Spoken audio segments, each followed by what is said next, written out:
오늘 말씀은 요한복음 5장 1절에서 15절까지의 말씀입니다. 요한복음 5장 1절에서 15절까지의 말씀, 우리 한 절씩 교독하며 읽고 마지막 절 함께 읽겠습니다. 그 뒤에 유대 사람의 명절이 되어서 예수께서 예루살렘으로 올라가셨다. 히브리 말로 베드자다라는 못이 있는데 거기에는 주랑이 5 있었다. 이 주랑 안에는 많은 환자들, 곧 눈먼 사람들과 다리 저는 사람들과 중풍병자들이 누워 있었다. 그들은 물이 움직이기를 기다리고 있었다. 주님의 천사가 때때로 못에 내려와 물을 휘저 놓는데 물이 움직인 뒤에 맨 먼저 들어가는 사람은 무슨 병에 걸렸는지 낫기 때문이다. 거기에는 38해가 된 병자 한 사람이 있었다. 예수께서 누워있는 그 사람을 보시고 또 이미 오랜 세월을 그렇게 보내고 있는 것을 보시고 물으셨다. 낫고 싶으냐? 그 병자가 대답하였다. 주님, 물이 움직일 때 나를 들어서 못에다가 넣어주는 사람이 없습니다. 내가 가는 동안에 남들이 나보다 먼저 못에 들어갑니다. 예수께서 그에게 말씀하셨다. 일어나서 내 자리로 걸어가거라. 그 사람은 곧 나아서 자리를 걷어 가지고 걸어갔다. 그날은 안식일이었다. 병이 나은 사람에게 말하였다. 오늘은 안식일이니 자리를 들고 가는 것은 옳지 않소. 그 사람이 대답하였다. 나를 낫게 해주신 분이 나더러 내 자리를 걷어 가지고 걸어가거라 하셨소. 그대 사람들이 물었다. 그대에게 자리를 걷어 사람이 누구요? 그런데 병 나은 사람은 자기를 고쳐주신 분이 누구인지를 알지 못하였다. 거기에는 사람들이 많이 붐비었고 예수께서는 그곳을 빠져나가셨기 때문이다. 그 뒤에 예수께서 성전에서 그 사람을 만나서 말씀하셨다. 보아라, 네가 말끔히 나았다. 다시는 죄를 짓지 말아라. 그리하여 더 나쁜 일이 너에게 생기지 않도록 하여라. 함께 읽겠습니다. 그 사람은 가서 자기를 낫게 하여 주신 분이 예수라고 유대 사람들에게 말하였다. 아멘. 여러분, 고창에 가면 선운사라고 하는 곳이 있는데 거기에 미륵바위 아래 연못이 있었다고 해요. 지금의 이제 대웅전 자리에 있었는데 그게 이제 백제의 승려 검단 선사가 미륵바위 아래에 돌과 숯을 연못에 던지면 눈병이 낫는다라고 하는 계시를 받았습니다. 그래서 이를 실행했더니 마을의 사람들의 눈병이 고쳐졌다는 이야기가 있습니다. 뭐 이런데 아멘 하시면 안 됩니다, 여러분. 근데 이 말에 많은 분들이 지금처럼 이렇게 웃으셨습니다. 하지만 의술의 도움으로 나을 수 없다라고 생각하면 우리는 간절해지고 또 무엇이든 해보려고 합니다. 어릴 적에 이제 다래끼 아시죠, 여러분? 이 다래끼 걸린 사람들이 많았어요. 영양도 부족하고 면역력도 약하고 뭐 위생도 좋지 않아서 그랬는 것 같아요. 그런데 그때 우리가 사용했던 처방이 여러분 뭔지 아세요? 이 눈꺼풀에 있는 요 털 있잖아요. 눈썹 하나를 딱 뽑아가지고, 공감을 못 하시는 것 같은데 이 돌멩이에다 올려놓았어요. 그러면 이제 치유가 되죠. 어떻게 하면 치유가 돼요? 누군가 그 돌멩이를 탁 차고 가면 그 사람에게 옮겨가고 나는 낫는다, 요거였거든요. 근데 지금 생각하면 웃긴 이야기인데 어릴 적에는 좀 진지했던 것 같아요. 진지하고 그렇게 될 줄 알았던 것 같아요. 여러분, 불치의 병에 걸려 있고 어떤 가능성도 없다라고 생각할 때 무언가 가능하다라고 생각하는 작은 이 소망이라도 있는 어떤 것이 있다면 우리는 그것을 붙잡으려고 하죠. 오늘 성경에서 바로 그 한 사람을 만나요. 근데 이름도 없습니다. 그냥 38년 된 병자로 우리가 알고 있는데 오늘 그를 만나보고 싶어요. 그리고 그에게 일어났던 일이 도대체 우리와는 무슨 상관이 있는지 한번 따져봤으면 좋겠어요. 먼저 몇 가지 질문을 통해서 답을 찾고 오늘 성경의 내용을 좀 이해해 봤으면 좋겠어요. 1절에 보니까 그 뒤에 유대 사람들이 명절이 되어서 예루살렘으로 올라가셨다라고 기록하죠. 그 뒤에, 개역개정에는 그 후에라고 되어 있는데 어떤 일 다음이었죠? 그 앞에 있는 성경을 보면 되죠. 앞에 있을 때 요한은 이걸 두 번째 표적이라고 이야기했는데 왕의 신의 아들을 고치신 사건, 바로 그 뒤에 일어난 일이다. 두 번째 질문, 그럼 유대인의 어떤 명절이냐? 그러니까 성경은 구체적으로 기록하지 않고 있기 때문에 유추할 수는 있지만 모른다, 이게 정답이고요. 세 번째 질문, 갈릴리에서 먼 예루살렘에는 왜 가셨다는 거예요? 그러니까 갈릴리에서 예루살렘까지 가신 목적이 뭐냐는 거예요. 사실 오늘 이 성경에서 보면 예수님이 지금 예루살렘으로 가시지만 어디로 가신 거예요? 그러니까 개역개정에는 베다스다라고 되어 있고 세번역에는 우리에 좀 익숙하진 않지만 베드자다라고 되어 있는데 이 바로 베드자다를 가기 위함인 거죠. 그러니까 우리는 이 내용을 통해서 알죠. 누구를 만나기 위해서 가신 거예요? 38년 된 병자를 만나시기 위해서 가신 거예요. 그러니까 예루살렘에서 하셨던 사역의 이야기는 그 뒤에 나오지가 않아요. 그러니까 6장에서는 바로 또 갈릴리에서 벌어진 일을 기록하고 있는 거죠. 그러니까 150km를 걸어서 한 사람을 만나시기 위해서 오셨다. 네 번째 질문, 베드자다는 어떤 곳인가? 실제 존재하는가? 하는 것이죠. 여러분, 이 베드자다의 이름의 뜻은 뭐예요? 이 베라고 하는 건 집이고 이제 헤세드, 자비와 합성어로 되어 있는 거죠. 그러니까 자비의 집, 은혜의 집이라는 뜻이고 실제 1888년에 이곳이 발견됐죠. 이 연못은 아래로 14.5m, 그러니까 아파트 높이의 약 4층 아래로 내려가야만 들어갈 수 있는 거죠. 그러니까 38년 된 환자가 가지 못했던 이제 이유가 있었던 거죠. 다섯 번째 질문, 그럼 왜 자비의 집이라고 하는 이름을 붙였냐는 거예요. 사실 그곳에서 수많은 사람들이 가장 먼저 들어가야 되겠다라고 하는 것 속에서 그 물의 흔들림을 보고 흔들릴 때 그곳은 어땠을까요? 정말 자비의 집이었을까요? 아비규환이었을까요? 그런데 왜 자비의 집이라는 이름을 붙였는가 하는 거예요. 당시 천사가 하늘에서 내려와 물을 휘젓는다고 그들이 생각했어요. 그래서 1등으로 몸을 담그면 낫는다라고 하는 속설이 있었어요. 그러니까 아마도 지하수에 물이 한번 올라와서 물이 흔들리는 바로 그때였을 것 같아요. 여섯 번째 질문, 그러면 그곳에서는 도대체 누가 그곳에 있었냐 하는 거예요. 3절 이후에서 이야기하고 있죠. 많은 환자들, 눈먼 사람들, 다리 저는 사람들, 중풍병자가 있었다라고 이야기하죠. 그러니까 당시에 의술로 고칠 수 없는 불치병을 가지고 있는 이들이 이곳에 있었다. 그 중에 한 사람이 38년 된 병자다. 마지막 7번째 질문, 그러면 38년 된 병자는 어떤 질병에 있었을까 하는 거예요. 성경은 말하지 않아서 사실은 알 수 없다가 정답이지만 많은 학자들은 하반신 마비 또는 근육과 관련한 질병으로 보죠. 그러나 성경은 이 질병 자체를 주목하지 않아요. 인간의 무기력함, 이 무력함을 주목하고 있다는 것을 우리가 이해해야 되죠. 여기까지 이해하셨고 이제 오늘의 내용을 요한복음의 전체의 맥락에서 보면 또 어떻게 이해할 수 있을까 하는 거예요. 13절에 보면 자신이 치유받고 예수님이 누구신지를 38년 된 병자는 여러분 알았어요? 몰랐어요? 몰랐어요. 이후에 성전에서 다시 만나서 예수님이 말을 걸어 오시고 자신을 치유하신 분이 예수님이신 것을 그때 알았어요. 그렇죠? 그러니까 이 38년 된 병자는 자기 평생에 성전 한 번도 못 갔을 거예요. 그러니까 이 명절이 되어서 이가 그 성전에 정말 가고 싶었던 그 성전에 갔는데 그곳에서 자기를 고치신 분이 예수라는 사실을 그때 알았던 거예요.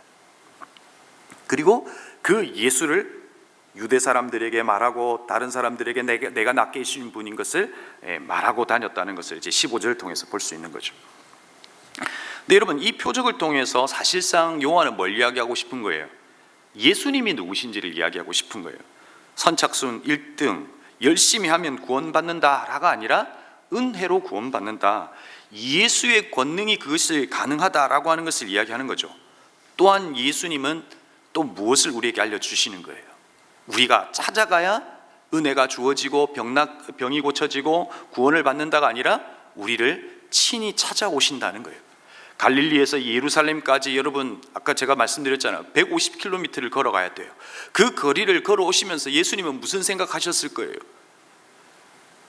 바로 그 한 사람을 생각한 거예요. 38년 동안 살아왔던 그 한 사람을 생각하시면서 150km에 되는 그 거리를 걸어오신 거예요. 예수님은 우리를 찾아오시는 분이시다는 거예요. 그 한 사람을 낫게 하심으로 그의 인생을 병 낫는 기적을 보여주시기 위함이 사실은 아니잖아요. 14절의 근거에서 보면 죄를 짓지 않고 살아라 라고 말씀하시는 것을 보면 그의 인생에게 병 낫는 기적이라고 하는 걸 보여주시기 위함이 아니라 이제 너의 인생이 예수로 사는 인생이 되기를 원하셨던 거예요. 그 한 인생을 재창조하심으로 거듭난 인생으로 살기를 원하시는 거예요. 그러니까 요한복음의 전체의 맥락에서 보면 예수는 누구신가를 말하고 있고, 그리고 한 인간을 재창조하실 수 있는 분이 예수 그리스도이신 것을 요한은 드러내고 있다는 거예요. 그러면 이제 약간의 좀 상상력을 통해서 30편 8년 된 병자를 한번 바라볼까요? 여러분 38년 된 병자를 바라보시면서 여러분들의 마음에 딱 처음 드는 마음이 뭐예요? 불쌍하다, 그렇지 않아요? 어떻게 38년 동안 움직이지 못하고 그렇게 살아왔을까? 불쌍하다라고 하는 마음이 들 거예요. 그런데 조금 다른 관점에서 보면 어떨까요? 여러분 5절과 6절에서 보면 거기에는 38해가 된 병자 한 사람이 있었다. 예수께서 누워있는 그 한 사람을 보시고 또 이미 오랜 세월을 그렇게 보내고 있는 것을 아시고 물으셨다. 낫고 싶으냐? 먼저는 38년 된 이 환자는 몇 년 살은 거예요? 38년 동안 죽지 않고 살았다는 거예요. 그러니까 이것도 중요한 부분이에요. 죽지 않고 살았다는 거예요. 여러분 38년을 살았는데 당시 고대 근동의 평균 수명이 얼마 정도였냐면 한 40세 정도예요. 그러니까 평생을 그냥 그렇게 살았다는 것에 좀 주목할 필요가 있어요. 그는 평생 어떤 소망도 없이 어떤 의미도 찾지 못한 채 마치 죽은 시체처럼 그냥 그렇게 의미 없이 살았다는 거예요. 그러나 그는 누워 있었고 요한은 그 장면을 오랜 세월을 그렇게 보내고 있는 것을 아시고라고 표현한 거죠. 소망 없이 살아왔던, 그러니까 우리 인생으로 비유하자면 비포의 삶을 그려내고 있는 거예요. 이것이 우리의 모습이기도 하죠. 예수 없이 살았던 우리의 모습이 마치 이와 같다는 것을 이야기하고 있는 거예요. 여러분 요한복음에서 가장 핵심적인 말씀이 5장 24절이잖아요. 그 말씀에 뭐라고 되어 있어요? 내가 진실로 진실로 너에게 이르노니 내 말을 듣고 또 나 보내신 이를 믿는 자는 영생을 얻었고 심판에 이르지 아니하나니 사망에서 생명으로 옮겼나니. 그러니까 38년 된 환자는 사실 우리의 모습을 보여주면서, 우리의 비포를 보여주면서 사망의 상태에 있는 바로 우리를 이야기하고 있는 거죠. 그러면서 예수님이 질문하시죠. 낫고 싶으냐? 라고 질문하세요. 여러분 이 부분을 이 마지막 청교도인이라고 불렸던 성경 연구가 아드 핑크가 색다른 관점에서 해석해요. 그는 이 부분을 단순한 동정이나 정보 요청이 아니라, 그러니까 예수님께서 낫고 싶으냐라고 하는 이 질문이 단순한 동정이나 정보 요청이 아니라 영적 도덕적 상태를 드러내는 깊은 시험의 질문이다라고 이야기하는가. 그러니까 이건 인간 실존을 두고 인간 모두를 향한 질문일 수 있다는 거예요. 단순한 동정이 아니라는 것이죠. 38년 된 병자에게는 그간에 어떤 일들이 있었다는 거예요. 그는 오랫동안 자신의 상태에 익숙해졌을 가능성이 많다는 거예요. 자신의 삶을 타인에게 의존하고 책임 회피하고 핑계에 되었을 수도 있다는 거예요. 무슨 말이냐면 고통이 주는 익숙함이 오히려 안전하게 느껴졌을 수도 있다는 거예요. 누군가가 주는 위로와 동정을 받으면 그냥 그렇게 살아갔을 수도 있다는 거예요. 아주 냉정한 해석이지만 우리를 한번 돌아봐야 돼요. 우리가 살아가는 삶에 염려가 습관이 되고 그냥 그렇게 살아가고 우리에게 주어지는 고통과 아픔을 그냥 그렇게 방치하고 누군가가 주는 동정과 위로를 받으며 그렇게 살아가는 우리의 모습일 수도 있다는 거예요. 좀 냉정하게 살펴보면. 그리고 그가 뭐라고 이야기해요? 나를 못에 넣어줄 사람이 없습니다. 여전히 누군가에게 의지하고 있는 한 사람을 보고 있고, 요한은 이 본문의 이 원문의 어순을 보면 사실상 이 사람이라고 하는 것을 강조하고 말하고 있어요. 이 장면을 통해서 인간에 대하여 이야기하고 있는 거죠.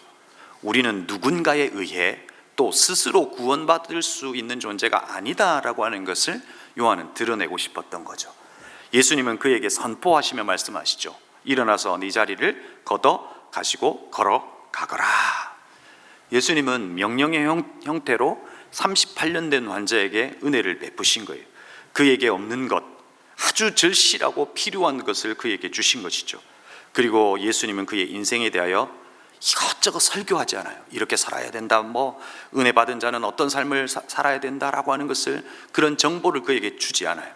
그냥 훌쩍 자리를 떠나셨고, 요한은 이 치유의 역사의 감동을 막 기록하지도 않아요.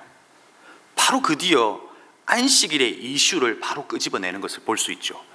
오늘은 안식일이니 자리를 들고 가는 것은 옳지 않소. 그러니까 유대인의 그 안식일 규정에 대한 이야기를 하면서 요한은 지금 또한 무엇을 이야기하는 거예요? 사실상 오늘 이 짧은 본문 안에서 우리는 여러 모습의 나를 발견해야 돼요.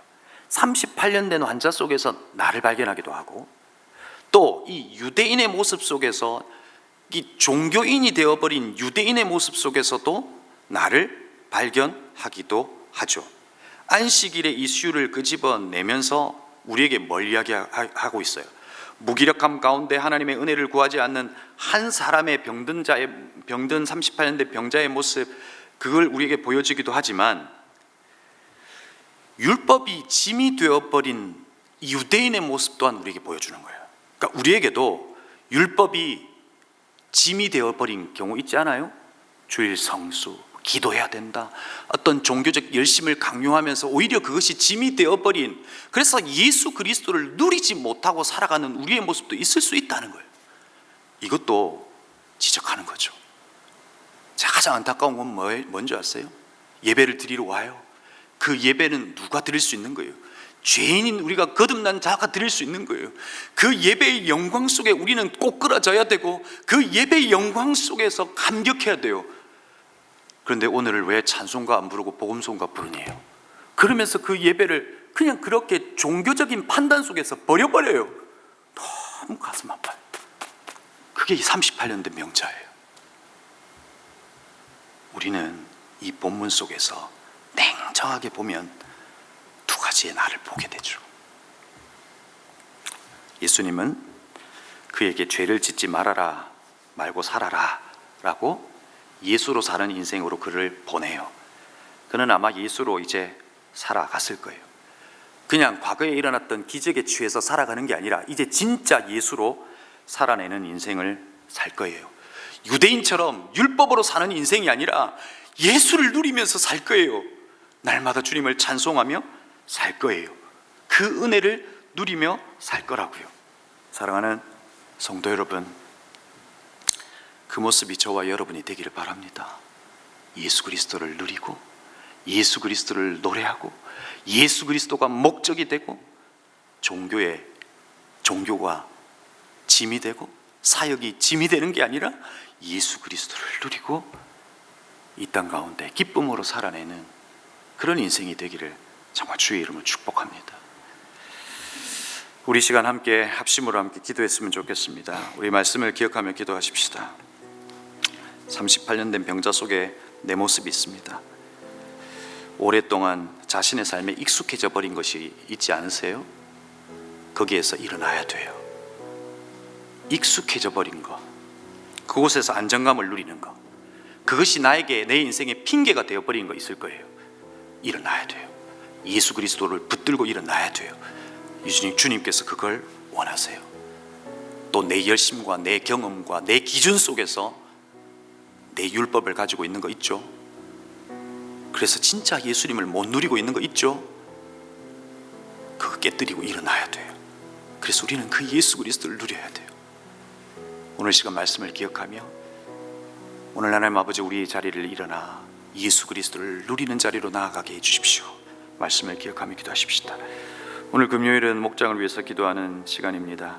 하나님, 우리의 목장 가운데 치유의 역사가 일어나게 하시고, 또 누군가의 짐을 대신 짊어짐으로 고통 가운데 있는 이들이 공동체 속에서 그래 우리가 함께라면 살 수 있다는 것을 느끼고 살아갈 수 있도록 우리 목장을 정말 서로 짐을 나누는 목장이 될 수 있도록 우리 목장을 위해서 기도했으면 좋겠습니다.